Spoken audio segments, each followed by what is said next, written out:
Rhaenyra finally has the Iron Throne and it's already falling apart.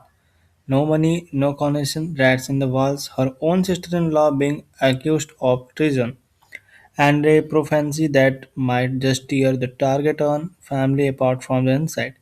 In today's video, I am breaking down every single detail from House of the Dragon Season 3, Episode 3, Rhaenyra Triumphant, and showing you exactly how it connects back to Game of Thrones. Stick around till the end because there one line in this episode that might be foreshadowing exactly how this entire war ended. Let's get into.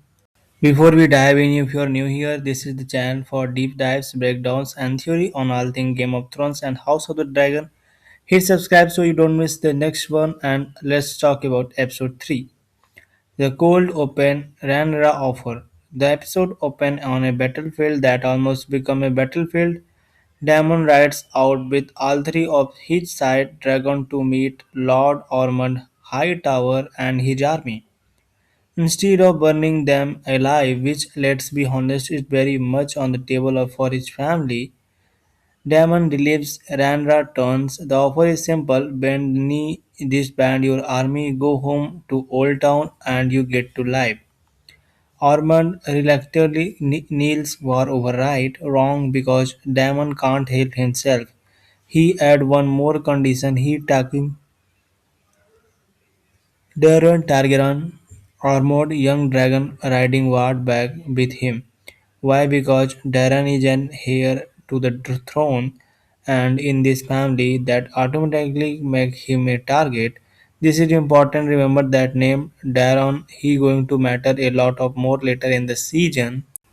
A queen with an empty bank account. Here, where the episode gets really interesting, Rhaenyra sits on the Iron Throne for the first time as queen and immediately get hit with the least glamorous problem imaginable. The tragedy Egypti, Tanled Lannister, who everyone assumed died in the Battle of the Gold Apartment, stole the crown gold before disappearing. There barely enough money left to pay her own soldier, let alone throw a coronation. Now hear the theme of this whole episode, and honestly it's one of the smartest thing this show does. Ruling is boring and ruling is hard.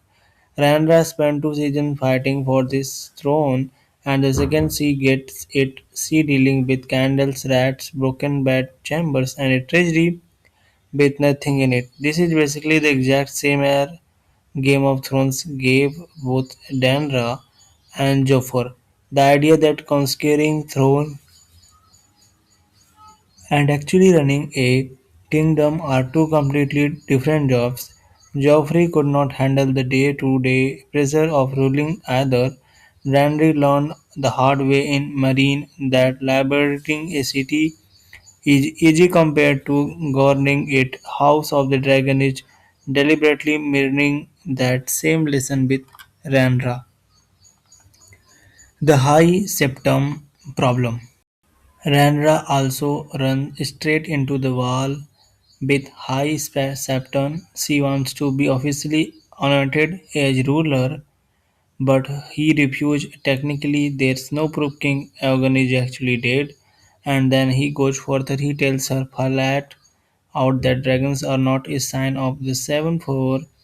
To him, they are dark magic. He warns her that ignoring the faith rules is going to come back to bite her. This matters because it's setting up a conflict between Rhaenyra's claim to power and the actual institution of Westeros. She has the dragon, she has the army, but she does not have the church, and she does not have the gold. Power on paper is not the same as power that people actually accept. So that House of Dragon Season 3 Episode 3 fully breakdown. My biggest question heading into next week, does Rhaenyra actually hold on to that resistance, or does the pressure of ruling finally push her toward becoming exactly what she feared? Let me know your theory and comment. If this video helped you understand the episode, do me a favor and hit the like button. It genuinely helps this channel grow. Subscribe if you are new and turn on notification. You catch next week's breakdown the moment drop, and I will see you in the next one. Bye bye.